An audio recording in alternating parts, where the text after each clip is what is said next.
Good morning to all of student. बेटा पिछले video में हम डिस्कस कर चुके थे, पढ़ चुके थे क्वथनांक में उन्नयन। आज हम पढ़ेंगे हेमांक में अवनमन। क्या पढ़ेंगे आप? हेमांक में अवनमन। देखो मैंने उसमें बताया था क्वथनांक में उन्नयन, यानी उन्नयन का मतलब होता है वृद्धि, अवनमन का मतलब होता है कमी। तो हेमांक में क्या होती है? हमेशा कमी होती है, और जो क्वथनांक होता है उसमें क्या होता है? हमेशा वृद्धि होती है। अब आपने देखो सुना होगा कि जैसे ही पहाड़ी एरिया पर 4 डिग्री सेंटीग्रेड से नीचे ताप पहुंच जाता है, तब जो पानी के पाइप होते हैं वो फट जाते हैं। क्यों फट जाते हैं? क्योंकि वो जम जाता है, और जमने के कारण उसमें प्रेशर बढ़ जाता है, जिसके कारण वो फट जाता है। दूसरा आपने देखा होगा कि जैसे सपोज करो पानी है हमारा, पानी को हम फ्रीज में रख दें, और जब पानी को फ्रीज में रखें तो उसका टेम्परेचर कम होता है, उसका फ्रीजिंग पॉइंट कम होता है, उसका हेमांक में कमी आती है। इस कारण इसे क्या कहते हैं? हेमांक में अवनमन कहते हैं। अब पानी में यदि हम कोई नॉन वोलेटाइल सॉल्यूट मिला दें तो वो हमारा सॉल्यूशन बन जाता है, तो उसके हेमांक में और ज़्यादा कमी आती है। तो इसे हम जो रिप्रेजेंट करते हैं कमी को, वो क्या करते हैं? Delta T. किससे लिखते हैं? Delta T. अब इसमें यहाँ पर हम लिखते हैं डेल्टा टी एफ। उसमें हमने लिखा था क्वथनांक में उन्नयन में हमने लिखा था डेल्टा टी बी। क्यों? क्योंकि वो बॉइलिंग पॉइंट था, ये फ्रीजिंग पॉइंट है, इसलिए यहाँ पर क्या लिख दिया हमने? Delta T F. इससे केवल हमें ये पता लग जाता है कि जैसे डेल्टा टी एफ है तो मतलब फ्रीजिंग पॉइंट है, डेल्टा टी बी है तो बॉइलिंग पॉइंट है। तो delta T B is equal to हम मान लें यदि T2 माइनस T0। क्या मान लें? T2 minus T0। कहने का मतलब ये क्या है हमारा? डेल्टा टी एफ क्या है? हेमांक में अवनमन। क्या है ये हमारा? हेमांक में अवनमन। और T2 क्या है हमारा? T2 है हमारा विलायक का हेमांक। मान लें ये किसका है? विलयन का हेमांक। जैसे हमने उसमें निकाला था क्वथनांक में उन्नयन, क्वथनांक में जो उन्नयन निकाला था वो भी किसमें निकाला था? विलायक का उन्नयन माइनस विलयन का उन्नयन। इसी तरह से इसमें क्या निकालेंगे? विलायक का हेमांक माइनस विलयन का हेमांक। दोनों का अंतर क्या कहलाता है? हेमांक में अवनमन कहलाता है। अब ये जो हेमांक में अवनमन होता है डेल्टा टी एफ, ये डायरेक्टली प्रोपोर्शनल होता है मोलेलिटी के। किसके? मोलेलिटी यानी मोललता के। किसके समानुपाती होता है? मोललता के समानुपाती होता है। और इस समानुपाती को हटाने के लिए एक कांस्टेंट, एक स्थिरांक लगाते हैं kf into n। जैसे उसमें हमने लगाया था kb, इसी तरह से इसमें हमने लगाया है kf into n। ये हो गई हमारी समीकरण ए। क्या हो गई हमारी? समीकरण ए।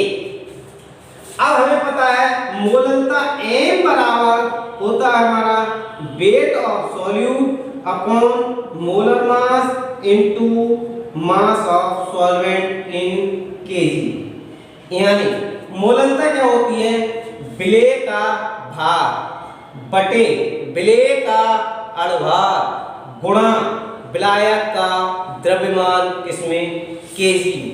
और क्या लिख सकते हैं इसको? W into 1000 upon M into W इन ग्राम। कहने का मतलब वेट, यहाँ पर क्या है? किलोग्राम में लिया था वेट, और यहाँ पर क्या लिया? ग्राम में लिया। तो ऊपर 1000 1000 की क्या कर दी? मल्टीप्लाई कर दी। अब क्या करेंगे? m का मान समीकरण 1 में रखने पर,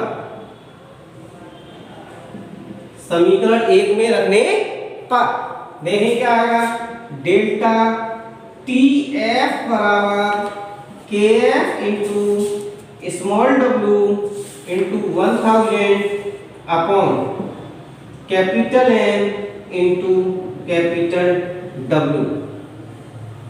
ये हमारा फार्मूला होता है जहां KF बराबर क्या हुआ,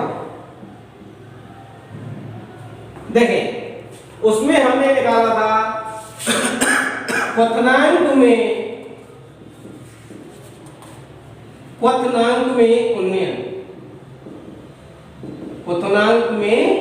उन्नयन, ठीक है। अब जो हमने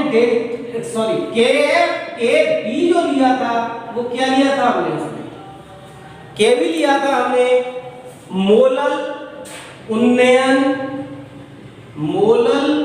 उन्नयन स्थिरांक। इसी तरह से इसमें जो KF लेंगे वो लेंगे मोलल अवनमन स्थिरांक।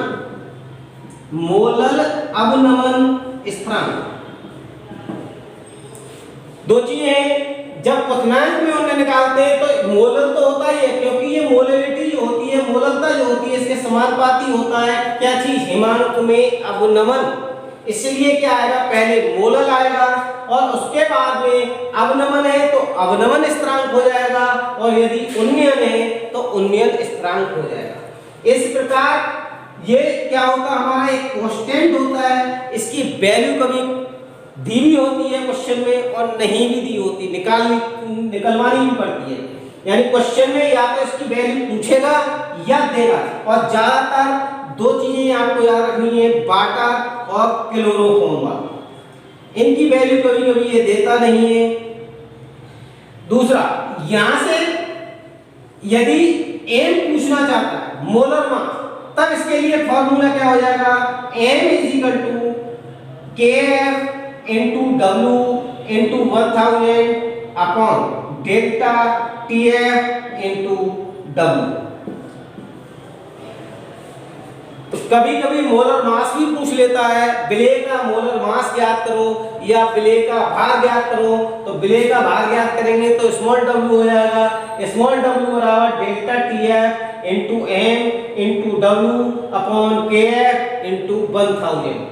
केवल एक ये मेन फॉर्मूला होता है, इसी से सब डेरिवेशन निकल आते हैं।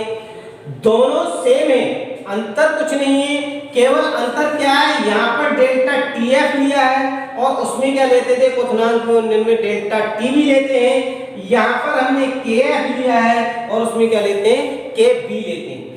B इसलिए लेते हैं, दोनों में अंतर इसलिए क्या है, क्योंकि वो बॉइलिंग पॉइंट होता है, ये फ्रीजिंग पॉइंट होता है, इसलिए डेल्टा T भी लिखते हैं। B का मतलब बॉइलिंग पॉइंट, डेल्टा TB यानी बॉइलिंग पॉइंट, और डेल्टा TF यानी फ्रीजिंग पॉइंट, हिमांक में अवनमन और क्वथनांक में उन्नयन। ये इस तरह ये कंप्लीट होते हैं। नेक्स्ट ऑस्मोटिक प्रेशर आएगा, परासरदा, जिसे नेक्स्ट वीडियो में करेंगे। Okay, thank you.